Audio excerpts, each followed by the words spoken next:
3학년 오신 분들은 5권, 5권인가요? 네, 연산의 발견 5권을 펴시고 책을 가지고 이제 강의에 임해 주시기 바랍니다. 5권에서는 이제 어떤 걸 다루게 되냐면 다 다루진 않고요. 5권 중에서는 이제 차례를 먼저 펴시면요. 차례 중에 4단계, 그다음에 8단계, 9단계, 그리고 11단계, 16단계, 19단계 이렇게 6개를 다루게 됩니다. 6개를 고른 것은 이제 다른 단원에 비해서, 다른 단계에 비해서 좀 쉽지 않고 조금 어려운 부분이 있고, 또 이제 다른 단계를 다 포함하고 있어서 이제 이걸 설명드리면 다른 단계는 또 충분히 이해할 수 있는 그런 부분들, 주로 핵심적인 단계만 다루고 있다는 거 생각하시고, 요것만 다뤄도 충분히 이제 5권은 이해할 수 있습니다. 이게 3학년이죠. 3학년. 그럼 첫 번째 4단계를 먼저 다룰 겁니다. 4단계로 한번 가시죠. 4단계. 4단계는 이제 받아 올림이 여러 번 있는 세 자릿수 더하기 세 자릿수입니다. 각 단계의 개념 연결을 보면은 이렇게 개념 연결은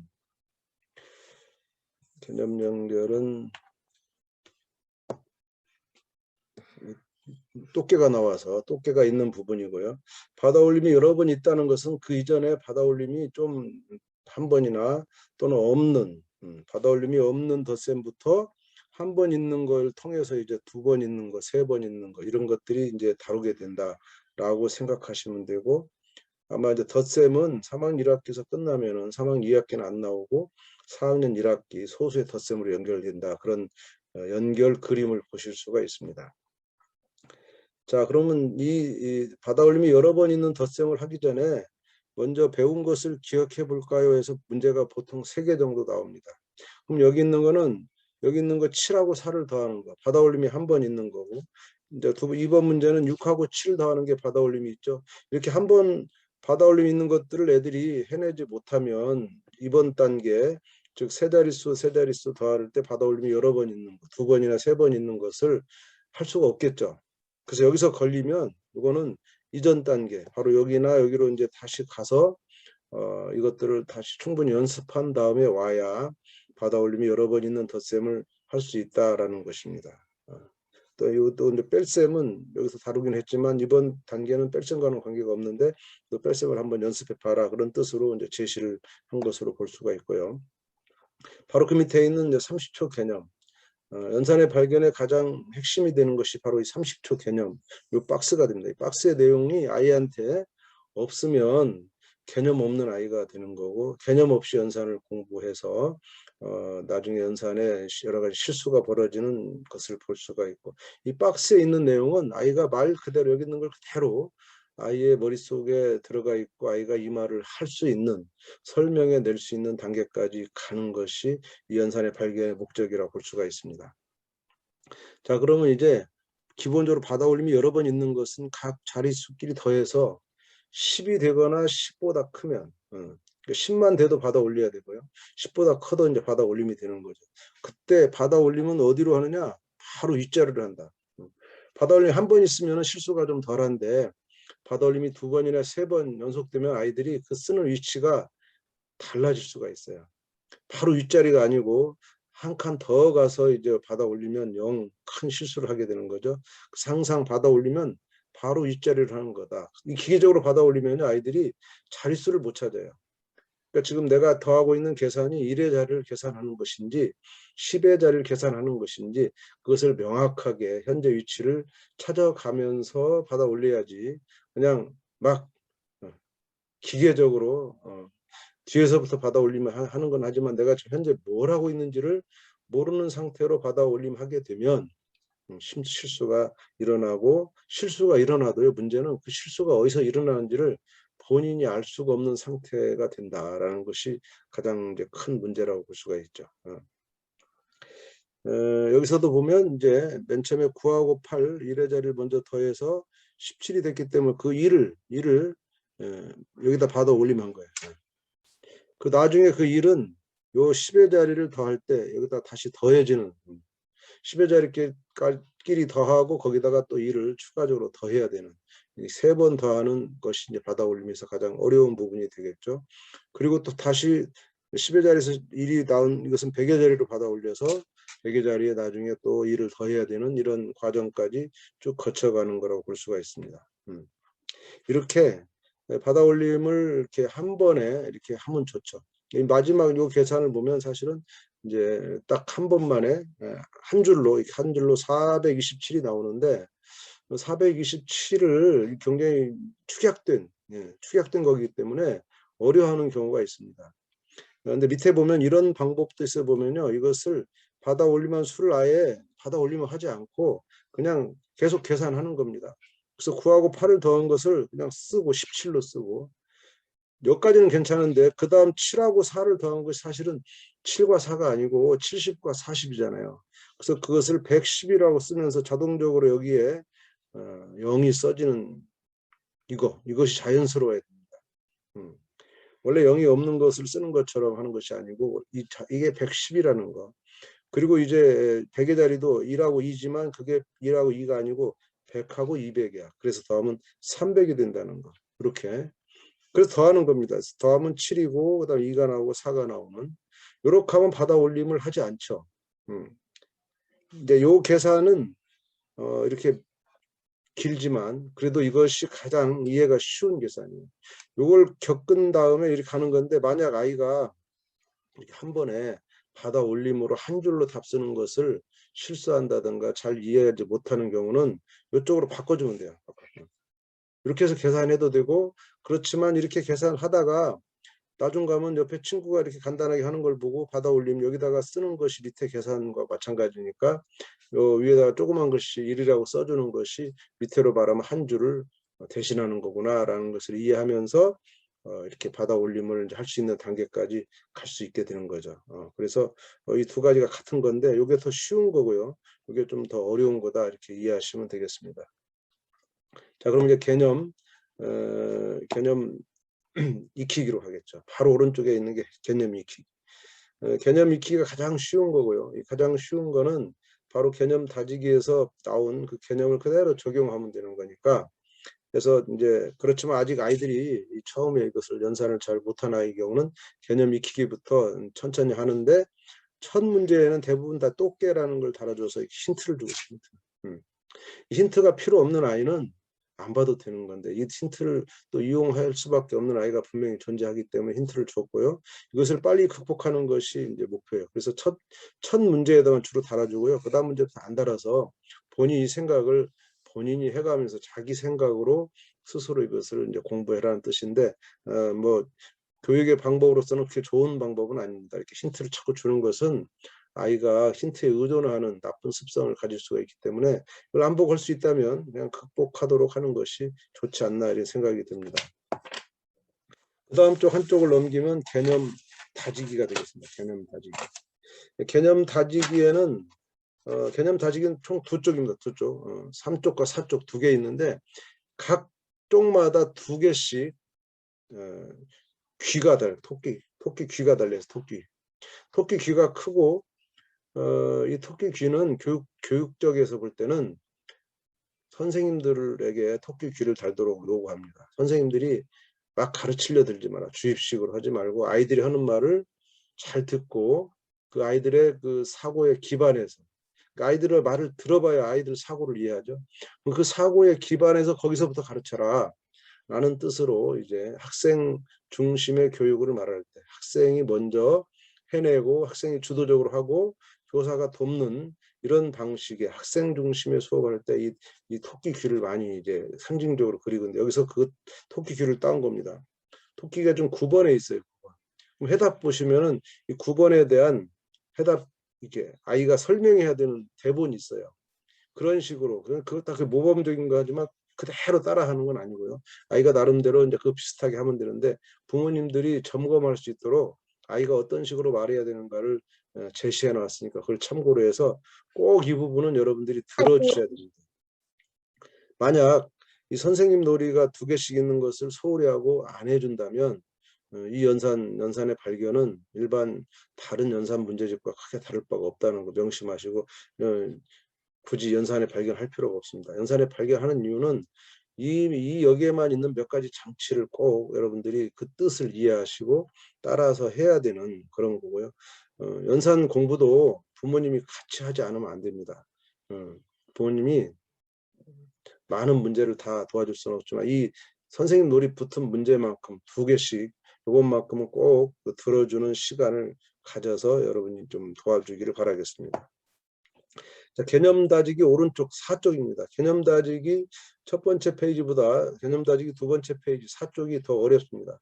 4쪽에서는 모든 4쪽이 다 그런 건 아니지만 이렇게 문제가 있는데 439 더하기 268을 이렇게 세 자리 더하기 세 자리인데 이거를 아이들이 보통은 이렇게 세로 세모로 해야 됩니다.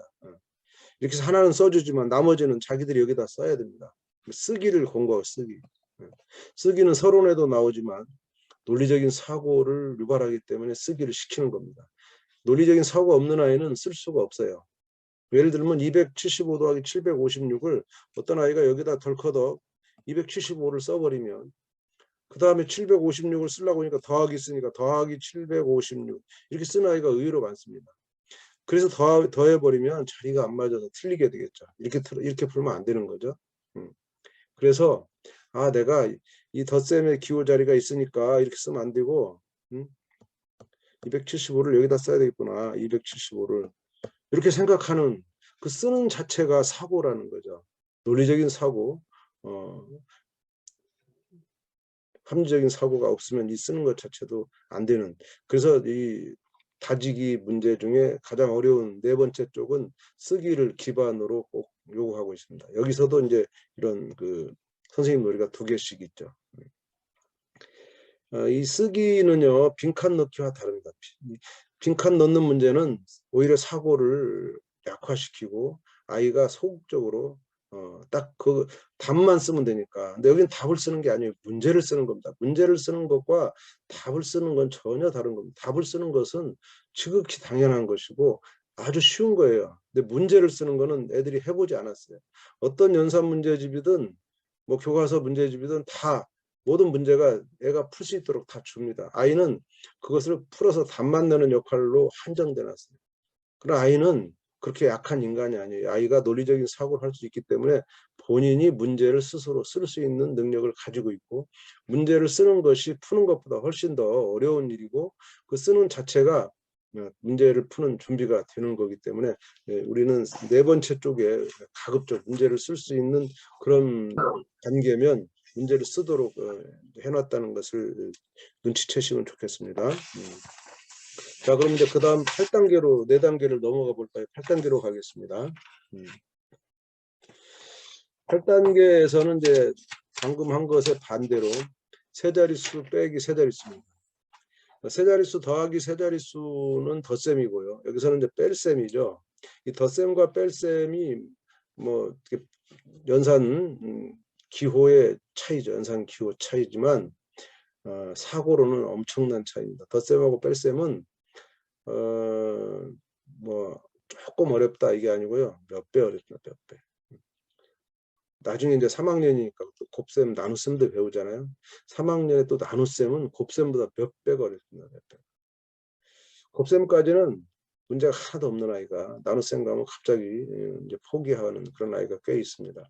그 정도로 이 연산의 반대, 그러니까 덧셈의 반대라고 생각하는 뺄셈, 곱셈의 반대라고 생각하는 나눗셈은요 어려운 거예요. 그 어려운 것을 극복하지 못할 것은 아니지만 시간이 걸린다는 시간이. 그 시간은 아이마다 다 달라요. 옆집 아이하고 우리 아이가 다릅니다. 그것을 이해하셔야 되고 우리 아이가 이 부분에 대해서는 어렵구나.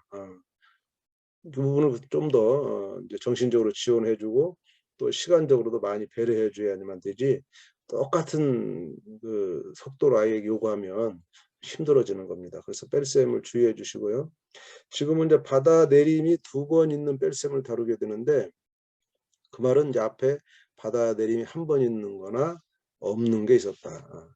뺄셈은 세 자릿수 뺄셈은 받아내림이 3번은 있지 않습니다. 2번까지 있는 거고요. 덧셈은 3번까지 받아 올림하지만 뺄셈은 2번만 있는 거니까 가장 어려운 뺄셈이 세 자릿수에서는 받아 올림이 2번, 받아내림이 2번 있는 뺄셈이다. 이렇게 이해하시면 되고, 배운 것을 기억해 볼까요도 이제 받아내림이 1번 있는 것을 여기다 주고서 해보고, 이것을 할 줄 알면 이제 2번 해봐라 이렇게 할 수 있는 거죠. 30초 개념으로 가면요. 이 각 자릿수에서 빼는 수가 클 때, 빼는 수가 클 때란 말은 이제 아래가 크다는 거죠. 빼는 수가 클 때는 각 자릿수에서 전체 수가 큰 게 아니고 전체로는 항상 아래가 작습니다. 위에가 크고요. 수학에서 뺄셈은 초등학교에서는 차이를 얘기하기 때문에 빼는 게 뺄셈이 진정한 뺄셈이 아닙니다. 진정한 뺄셈은 중학교 올라가야 되고 작은 것서 큰 걸 뺄 수가 있습니다. 그게 뺄셈인데 그런 그것까지 포함한 게 뺄셈인데 초등학생은 그런 경우 음수가 나오기 때문에 음수를 다루지 않는 이런 형편이기 때문에 절대로 작은 수에서 큰 수를 빼지 않습니다. 큰 수에서 작은 수를 빼는 겁니다. 그런데 전체적으로 봐서는 위에가 큰 수지만 빼어지는 수가 큰 수지만 빼는 수가 그 각 자리로 볼 때는 1의 자리만 볼 때는 빼는 수가 더 클 수도 있단 말이에요. 그래서 빼는 수가 각 자리에서 빼는 수가 클 때 이때는 그 바로 윗자리에서 받아내림한다. 근데 요 말을 쓰셔야 되는데 이 말이 보통 교과서도 쓰고 있고 우리 책도 쓰고 있는데 이거를 선생님이나 또는 이제 부모님들이 이렇게 잘못 쓰는 경우 있어요. 못 빼니까. 지금 26에서 149를 뺄 때 처음 6에서 9를 뺀단 말이에요. 6에서 9를 빼는 것은 뺄 수 있어요. 이것은 음수 3입니다. 중학교 올라가면. 근데 아직 초등학생이니까 이 계산을 못할 뿐이지 뺄 수 없는 게 아니고 계산을 못하는 거예요. 아이가 아직 계산할 능력이 없는 겁니다. 그래서 뺄 수 없다고 하면 안 되고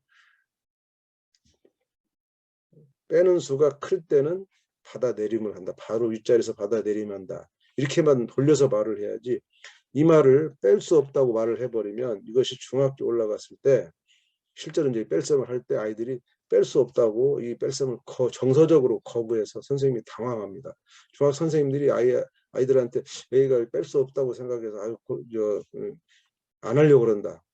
답을 내지 않고 계산 않고 또 선생님을 무시하고 이상한 말 한다고 이렇게 하는 증언을 제가 들을 수가 있는데 그렇게 오개념을 그때부터 가지고 가면 안 됩니다. 수학은 일관성이 있어야 되고 초등학교 때 했던 말이 중학교에 통해야 돼요. 안 통하는 말 하시면 안 되고 이제 그러면 나중에 중학교 가서는 이것은 이렇게 하는 거다라고 가르치지 않을 바에는 잘못된 말을 가르쳐서는 안 된다. 이런 뜻으로 말씀을 드리고요. 받아내림할 때 이제 가장 중요한 것은 이제 10이죠. 10이 내려가서 이제 계산이 되는 과정을 아이들이 이제 눈으로 봐야 되고 아래 이런 방법도 있어요. 보니까 받아내림이 있는 뺄셈도 100의 자리부터 할 수 있다. 방법은 돼요. 이제 이건 그러나 밑에 있는 10의 자리나 1의 자리를 안 보고 하는 게 아닙니다. 그래서 아래자리 수의 받아내림이 있는지 필요한지 생각해보고 하는 거예요. 그래서 만약에 받아내림이 필요하면 하나를 미리 빼서 계산하는 겁니다. 그냥 하는 건 아니에요. 그러니까 사실은 이제 받아내림을 다 뒤에서 하는 거나 마찬가지죠. 근데 앞에서부터 이렇게 할 수 있는 능력이 있다면 앞에서부터 하는 게 원래 쉬운 겁니다. 일상 계산은 다 앞에서부터 하기 때문에 수학 계산만 이렇게 하죠. 여러분 돈 계산은 뒤에서 하지 않아요. 앞에서부터 합니다. 손으로 계산할 때면 이렇게 하는 거지 머릿속에서는 앞에서부터 해요. 그래서 이렇게 앞에서부터 할 수도 있는데 굳이 이것을 이건 틀릴 위험이 많아서 강요하면 안 되고 한번 해보라 하는 정도로 넘어갔으면 좋겠습니다. 9단계로 가볼까요? 세 번째 9단계로 갑니다. 9단계에서는 이제 바로 다음 단계죠. 9단계는 똑같이 나누기라는 겁니다. 나눗셈으로 이제 넘어가는 겁니다. 나눗셈이 바로 이제 이어지는데 3학년 2학기에서 물론 이제 이보다 나눗셈은 이제 굉장히 그 자릿수가 커지는데 여기서는 이제 대개 1학기에서는 나눗셈 한 자릿수 나누기 한 자릿수 그거 돼야 두 자릿수 나누기 한 자릿수. 근데 이것이 나눗셈은 이제 몫이 얼마냐, 몫이 한 자리로 나오느냐, 몫이 두 자리까지 가느냐가 이제 계산의 그 크기를 말하는 거잖아요. 몫이 두 자리란 말은 계산을 나눗셈을 두 번 해야 되는 거고, 몫이 한 자리면 한 번에 끝나는 거니까 부구단 수준에서 끝나는 거죠. 그래서 똑같이 나누는 것이 결국 나눗셈이긴 하지만 아주 간단한 나눗셈을 3학년에서 다루고, 이제 그 다음 2학기, 1학기 때 이제 간단한 나눗셈을 다루고 2학기 때 좀 더 큰 나눗셈 다루는데, 나눗셈을 이렇게 천천히 다루는 것은 나눗셈이 어렵기 때문입니다. 어려워서 아주 간단한 계산부터 이제 시작한다. 그렇게 이해하시면 됩니다. 근데 여기서 나눗셈을 하지 않고 똑같이 나누기 이렇게 얘기한 것은 나눗셈의 뜻이 똑같이 나눈다는 겁니다. 나눗셈 그러면 똑같이란 말이 없는데, 그 똑같이란 말이 나눗셈이란 말에 포함되어 있다. 항상 나눗셈은 똑같이 나누는 것만을 나눗셈이라 한다라고 이해를 해서 아이들도 나눗셈의 개념이 똑같이 나누는 거다라는 것이 입에 배어 있어야 3, 4, 5, 6학년 또는 이후에 중학교, 고등학교 올라가서도 나눗셈을 다르게 하지 않고 정확하게 할 수 있다라는 겁니다. 근데 그 나눗셈의 개념이 3학년 때 처음 나오고, 이 3학년 때 나온 것은 고등학교 졸업할 때까지 유효가 그대로 가는 거예요. 바뀌지 않아요. 똑같습니다. 그래야 그 수학이 일관성 있는 거기 때문에. 그래서 지금 3학년에서는 묶음으로 이제 일단 묶음이라는 것은 구체적인 상황입니다. 그것이 묶음이 나눗셈으로 바뀌는 건 추상화되는 거예요. 셈이 되는 거고, 묶음은 수학이 아니고 일상에서 묶어서 묶는 거다. 머리도 묶고 물건도 묶고 하듯이 그런 일상 용어입니다. 그래서 그 일상 용어 속에서 나눗셈 상황을 이제 이해해서 그것을 나눗셈이라는 기호로 이제 바꾸는 작업이 시작되는 거죠.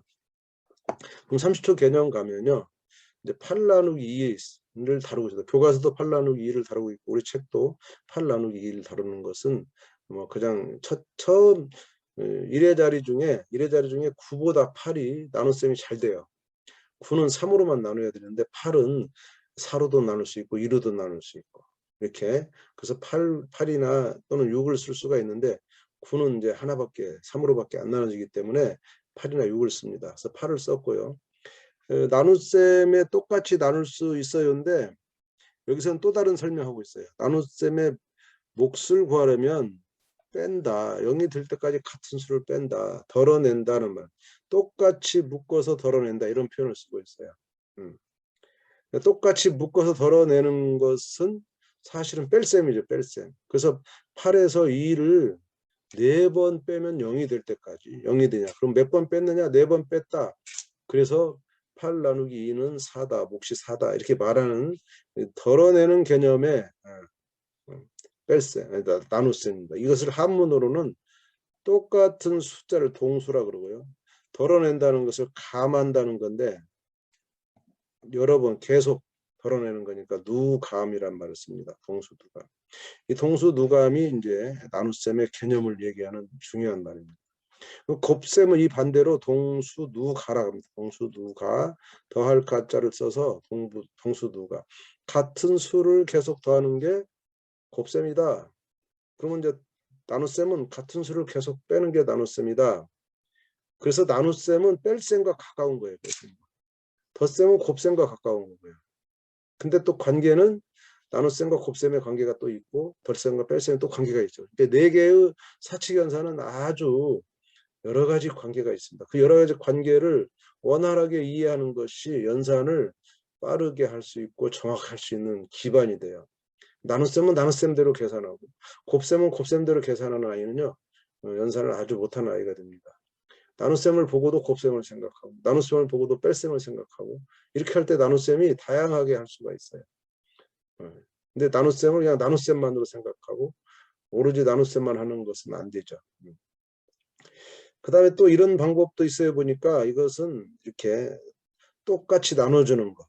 아까는 묶어서 덜어내는 거고 이번은 똑같이 나눠주는, 이와 같이 8개가 있는데 이 두 곳을 미리 정해놓고 얘들을 하나씩 이렇게 엇갈려서 주는 겁니다.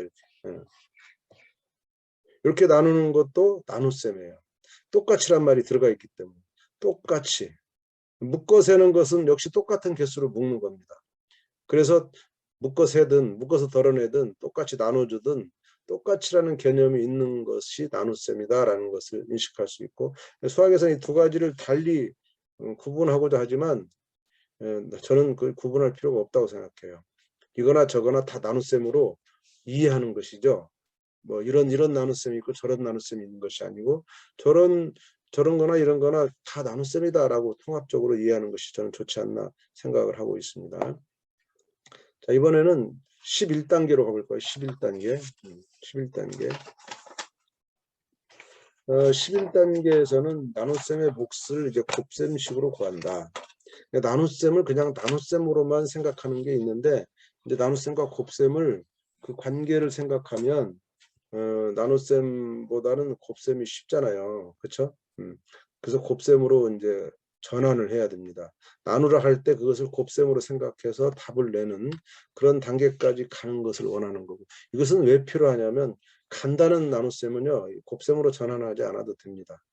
그런데 나누어야 되는 그 나누어지는 수가 뭐 몇백이 되고 또 나누는 수도 몇십이 되면 몇백 나누기 몇십은요 곱셈 개념을 가지 않고 그냥 개수로 나눈다면 개수 몇백 개를 놓고 몇백 개를 다 늘어놓고 그걸 몇십 개씩 나누고 있으면 힘들다는 거죠.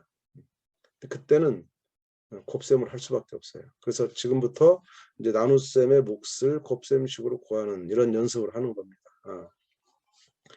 그러니까 이 앞에는 똑같이 나눴어요. 똑같이 나누는 거 곱셈하지 않습니다. 똑같이 나누는 거는 두 가지 있다 그랬는데 그냥 진짜로 나누는 것과 빼주는 게 있어요. 빼주든 나눠주든 그건 나눗셈입니다. 곱셈과 관계가 없습니다.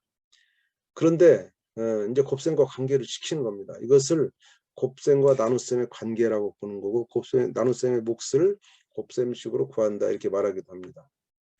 그러면 30초 개념이 뭐냐면 이런 거죠. 곱셈식을 나눗셈식으로 나타낼 수 있어요. 지금 이제 아래 보면은 이 곱셈식과 나눗셈식이 사실 숫자가 서로 왔다 갔다 할 뿐이에요. 이것을 수학에서는 역산이래요. 역산. 역산하면 위치가 바뀌죠. 위치가. 그런데 여기는 숫자는 바뀌지 않습니다. 위치만 바뀔 뿐이에요.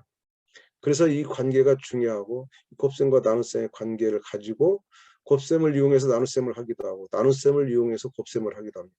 이렇게 하면은 곱셈과 나눗셈을 하는 방법이 더 아이한테 추가되는 방법이 늘어나는 기술이 늘어나는 거죠. 근데 그것을 그냥 기술로 늘리는 게 아니라 정확하게 이해해서 늘리는 거죠.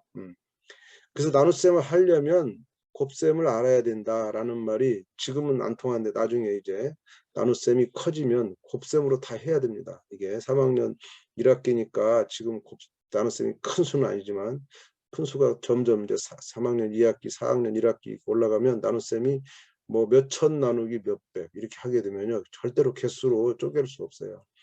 곱셈으로 구해가지고 역산을 해야 됩니다. 그때도 이제 기본은 곱셈 9구지만 곱셈 9구보다 더 클 수밖에 없는 게 뭐 23으로 나눴다면은 23에다 얼마를 곱하면 그 수가 나올 거냐를 추측하는 이런 계산은 그거보다는 좀 벗어나죠. 그때는 어림셈이라는 걸 하게 되는데 역시 어림셈도 수학에서 배우는 이유가 그런 나눗셈 때문에 배운다 보시면 돼요. 나눗셈을 어림셈 해야 되니까. 그래서 이제 다시 요리 돌아오면 곱셈식으로 나눗셈 목 구하는 게 교과서도 12개짜리 들었어요. 아까 8개 8이라는 수나 12라는 수를 많이 쓰는 거는 그것들이 곱하고 나눌 때 많이 쪼개져요. 다양한 방법으로. 그래서 12도 3 곱하기 4가 있고 또 2 곱하기 6이 있죠. 2 곱하기 6도 있고 뭐 이렇게 다양한 개수로 곱셈도 할 수 있고 나눗셈도 할 수 있는 그런 수들이기 때문에 5학년 올라가면 약수가 많은 수이기 때문에 그 수를 가지고 이제 설명하는 것이 아이들이 이해가 제일 빠르다 해서 약수까지도 연결이 되는데 지금은 약수 얘기하면 안 되고 곱셈과 나눗셈만 얘기하는 겁니다. 그래서 12 나누기 4를 구할 때 여기서 12를 빼고 4에다가 뭘 곱하면 12가 되느냐 4에다가 뭘 곱하면 12가 되느냐를 구구단에서 생각해내는 겁니다. 그러면 4일은 4, 4일은 8, 4, 3, 12 4, 3, 12 4에다가 3을 곱하면 12가 되는구나 이런 생각이 가서 이 몫이 3이다 이렇게 말하는 것이 나눗셈의 몫을 곱셈식을 이용해서 구하는 것이 되겠습니다. 자 그러면 그 다음 단계 16단계로 가볼까요? 16단계 16단계는 이제 곱셈이 좀 커져서 몇십 몇 곱하기 몇이 되겠습니다. 몇십 몇이라는 것은 이제 두 자릿수죠. 그러다 이제 몇 한 자릿수를 곱하는 구구단을 이제 벗어나는 계산을 이제 3학년 1학기 때 시작하죠. 2학년 2학기 때 구구단을 이제 완성합니다. 거기서 한 자리 곱하기 한 자리만 하는 거고, 이제 3학년에 올라와서 곱셈이 커지는데 이제 두 자리 곱하기 한 자리, 이렇게 몇십 몇. 근데 이것도 이제 올림, 받아 올림은 덧셈에서는 말이고, 곱셈에서는 그냥 올림이라 합니다. 곱셈은 1이 올라가는 게 아니라 뭐 몇십이 올라갈 수도 있고, 이렇게 큰 수가 올라가기 때문에 받아 올리는, 한 자리만 올리는 받아 올림과 성격이 다르죠. 덧셈에서는 무조건 올라가면 1입니다. 2가 절대로 나오지 않고 1만 올리는데, 곱셈은 여러 가지 큰 3도 올라가고 4도 올라가고 한 번에 올라가거든요. 그래서 그것을 받아 올림이라는 용어를 쓰지 않고 올림이라고 쓴다. 그래서 올림이 몇 번 있느냐에 따라서 이제 다른데, 지금은 어쨌든 올림이 이제 한 번 있느냐가 있었고, 또 이제 종합적으로 그럼 몇십 몇 곱하기 몇십인데 올림이 두 번 있다. 두 번 있는 것은 몇십 몇 곱하기 몇은 두 번 곱하잖아요. 몇하고 몇을 곱하고 몇십하고 몇을 곱하니까 그때마다 올림이 있는 거예요. 그래서 두 번 올림이 있는 것이 가장 많은, 가장 어려운 단계가 이제 16단계가 되겠죠.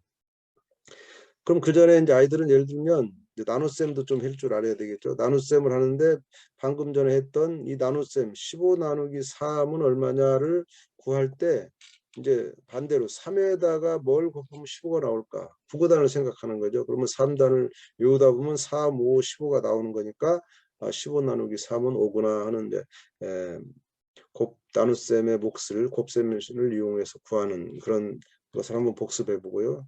그 다음에 이제 27 곱하기 4는 지금 보시면 4, 7, 28이니까 올림이 생겼잖아요. 4, 7, 28 그리고 이제 2가 올라가서 2, 4는 4, 2는 8이니까 이제 거기다 2 넣으면 10이 되겠죠. 그래서 108이 되는.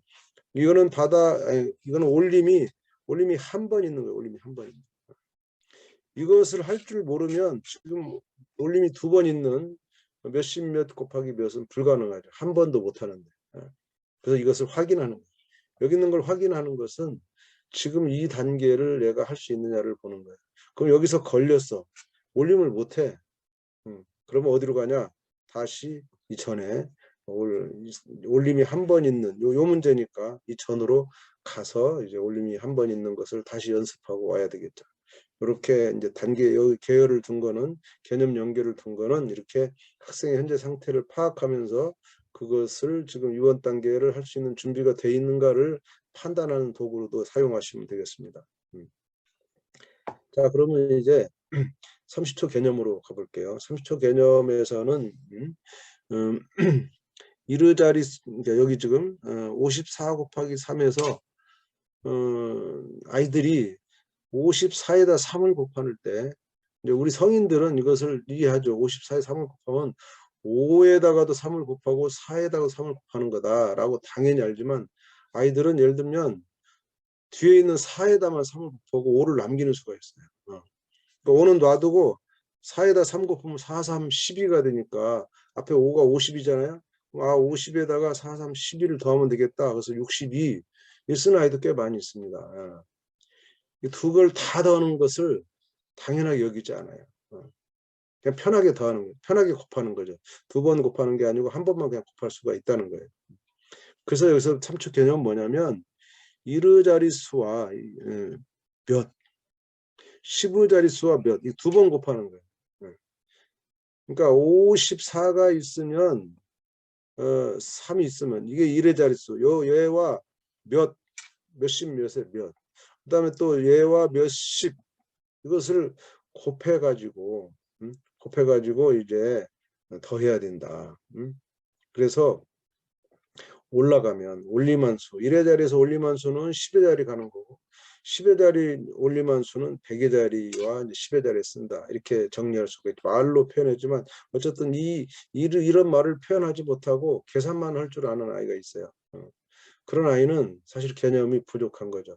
지금 자기가 하는 일이 뭔지를 반드시 말로 설명해야 돼요. 문제 풀라 그러면 엄마 내가 말은 못하겠지만 이렇게 풀면 돼요 하는 아이는 개념이었기 때문에 그렇습니다. 그것을 결코 용서해서는 안 되고 반드시 말로 설명할 수 있도록 해야 되는데 나이가 또 말을 안 들면 뭐 힘들겠지만 반드시 말로 할 수 있는 데까지 가는 요 말이 아이 입에서 나올 수 있을 때까지 가는 것이 정말 중요하다라는 말씀을 꼭 드리고 싶습니다. 그다음에 이제 또 이런 곱셈이 있어요. 이런 곱셈은 올림하지 않습니다. 올림하지 않고 바로 그냥 그러니까 54 곱하기 3 할 때 4, 3, 12를 쓰고 그 다음에 여기는 이제 이렇게 곱할 때는 이게 5, 3, 15인데 5, 3, 15로 하지 않고 잘 보면 50 곱하기 3이라고 써. 이게 굉장히 중요한 개념. 5, 3, 15는 그냥 15를 여기다 그냥 쓸 수가 있어요. 이러면 안 되고요. 이것이 50 곱하기 3이어서 150이다. 그래서 반드시 150을 쓰도록 이렇게 해주셔야 됩니다. 이 부분이 그래서 이 끝에 자리가 0이 써지는 것이 실수가 아니고 0을 반드시 써야만 되는 그 자리 위치상 비어있는 자리에 0이 써지는 겁니다. 원래. 그렇게 계산을 하도록 버릇하는 것도 실수를 방지하는 중요한 이제 기술이 되겠죠. 자, 그럼 이제 19단계 마지막 19단계로 한번 가볼까요? 20단계 전에 있는 시간의 덧셈인데 20단계는 시간의 뺄셈이고요. 19단계는 시간의 덧셈입니다. 그 덧셈만 설명드리면 이제 뺄셈은 비슷한 거니까 갈 수 있겠죠. 시간이 이제 1학년, 2학년, 3학년 이렇게 다루게 되는데 2학년에서는 이제 시간의 덧셈과 뺄셈. 사실 시간 계산 아마 거의 2학년서 마지막 끝나지 않나 생각되는데 초까지 나와 초. 3학년이네요. 지금 이게 3학년이 마지막일 거예요. 초. 2학년은 초를 다루지 않고 3학년이 이제 초를 다루게 되는데 시간의 덧셈에서 이제 시간 더하고 분 더하고 초 더하는 이 세 가지를 동시에 하는 계산보다는 교과서는 시간과 분이면 시간과 분만 더하든가 또는 분하고 초만 더하든가 주로 이제 거기까지 하는데 좀 더 이것을 늘리면 시간과 분과 초 세 개를 다 더할 수도 있어요. 그것이 뭐 대단한 능력을 요하는 건 아니고 그지만 너무 길어서 그냥 그 두 가지 여기서도 분하고 초를 다루는 걸 예시로 들었는데 시간의 덧셈이 있습니다. 시간의 덧셈이 이제 그다음에 뺄셈을 다루게 되는데 여기만 잠깐 한번 보시면 뺄셈에 보면 5시 45분에서 1시 15분을 빼면 4시간 30분이다. 요 시간이란 말이 이상하다라는 느낌을 가지셔야 돼요. 시간이. 여기서 시에서 시를 뺐어. 5시 45분에서 1시 15분 빼면 4시 30분 아니냐 이렇게 볼 수 있는데 시각 2학년 때 배우는 시각과 시간이라는 게 있습니다. 시각과 시간. 성인들은 이걸 구분하지 않습니다. 일상에서도 시각과 시간을 엄격하게 구분하지는 않습니다. 그러나 수학에서는 시각과 시간을 구분합니다. 그렇다고 또 구분 안 한다고 틀렸다 볼 수는 없지만 학교 다닐 때 초등학교 때는 이것을 구분해 가지고 또 시험 보고 시각을 시간으로 쓴다든가 이런 경우를 또 감점을 하기 때문에 주의해야 돼요. 일상에서는 이걸 구분 없이 쓰죠. 시간은요. 시간은 시계에 있는 시간이 아닙니다. 시계에 있는 시간은 시각이에요. 시각. 그래서 지금 5시 45분은 시각입니다. 시각. 오후든 오전이든. 1시 15분도 시각이에요. 그러면 5시 45분 써 1시 15분을 뺐다는 얘기는 뭐냐면 1시 15분부터 5시 45분까지는 그 차이가 얼마냐? 그거는 시간이에요. 이렇게 시각과 시각 사이를 사이 간자 써서 시간이라는 거예요. 그러니까 1시, 2시 할 때 그 시간의 단위의 시간이 있고 시각과 시각 사이를 가르치는 시간이 있어서 제 발음도 어렵지만 이런 게 차이가 있어. 그래서 요거는 시간이라고 표현합니다. 근데 이것을 아이가 그냥 1시 아니 뭐 4시 그렇게 써버리면 4시간이라 안 쓰면 감점 당합니다. 그런 거 주의하셔야 되고요. 덧셈할 때는 그렇게 문제가 안 돼요. 덧셈은 다 시각만 다루기 때문에 문제가 안 되는데 뺄셈은 사이를 요구하기 때문에 시간을 써야 되는 문제가 좀 있습니다. 자, 그러면 이제 30초 개념으로 가보면 시간의 덧셈을 어떻게 하느냐. 일단 1시간 60분이다. 그 다음에 1분 60초다. 이런 개념이 아이한테 있어야 되는데 굉장히 어렵습니다. 이게 그냥 60을 넘어가지 않으면 문제가 안 돼요. 그런데 뭐 53분에다가 17분을 더했다. 53분에서 17분은 70분이 돼버려요. 그럼 시간을 넘어가잖아요. 그럼 60분이면 1시간을 받아 올려야 되는데 만만치 않아요. 그게 보통은 우리가 십진법을 쓰기 때문에 10을 넘어가서 또 90 넘어가서 100이 되는 건데 이것은 60을 넘어가면 100이 되는 거랑 마찬가지죠. 시간을 올려야 되기 때문에 그리고 남은 것을 다시 이제 남겨야 되고 그 올라간 것이 1로 변해요. 60이 1로 변한단 말이죠. 그래서 60진법인데 1시간 60분이고 1분 60초이기 때문에 이제 그렇게 하는 거지만 이것을 이용하는 이 시간 계산할 때는 십진법을 까먹어야 되는, 십진법을 적용하면 안 되는 이런 이중적인 애들 머리가 되기 때문에 쉬운 것은 아니다. 그리고 이제 그래서 교과서는 60을 넘어가는 덧셈이나 뺄셈을 잘 다루잖아요. 근데 문제집은 또 가혹하게 다루죠. 그래서 아이들이 거기서 많이 실패하고 특히 오전 오후를 배우면 오전 10시에서 오후 2시 이렇게 하면 오전 10시 오후 2시에다가 또 분에다가 10시 50분부터 2시 12분 이렇게 오전과 오후도 넘어가고 또 분도 그 12시 60분을 넘어가 버리는 이런 뺄셈을 요구하면요 아주 죽어나죠. 굉장히 가혹한 문제들인데 그럴 때 아이들 굉장히 많이 틀립니다. 60의 개념이 없기 때문에 그렇습니다. 평상시 60을 안 쓰기 때문에 그래서 계산에 주의해야 되는데 60 넘어가는 것이 굉장히 어렵다는 생각하시면 돼요. 그래서 예시를 지금 들기를 60 넘어가는 걸 예시로 들어. 교과서는 60 넘어가는 거 주지 않았는데 거의 다 60 내에서만 끝나는데 예시를 아예 60을 넘는 걸 줬어요. 그래서 35분과 50분을 더하면 85분이 되기 때문에 85분 중에 60분을 받아 올리고 25분이 남는다는 거죠.